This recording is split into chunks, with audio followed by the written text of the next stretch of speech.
প্রিয় বন্ধুরা, আপনি কি জানেন হযরত ফাতেমা রাদিয়াল্লাহু তাআলা আনহার ঘরে আটা ভাঙানোর পাথরের চাকা কিভাবে নিজে থেকেই ঘুরতে শুরু করেছিল? আল্লাহু আকবার। তাহলে ঘটনাটি শুনুন।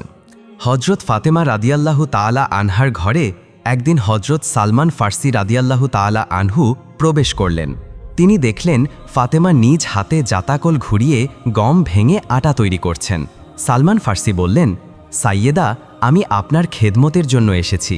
আপনি চাইলে আমি আটা ভাঙি আর আপনি হযরত হোসাইন রাদিয়াল্লাহু তাআলা আনহুর দেখাশোনা করুন।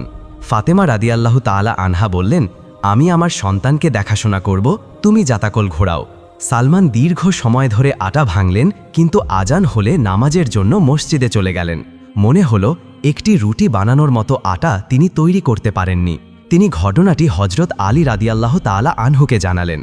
আলী শুনে অনুতপ্ত হয়ে কেঁদে ফেললেন এবং ঘরে গিয়ে দেখলেন ফাতেমা ঘুমিয়ে আছেন, হোসাইন তার বুকে শুয়ে আছে আর আটা ভাঙানোর জাতাকল নিজে থেকেই ঘুরছে।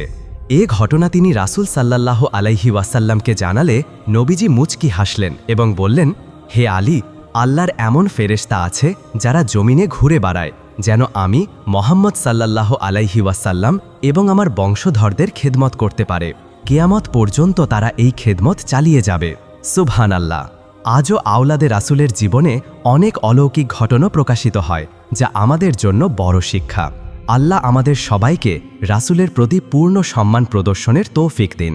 আমিন।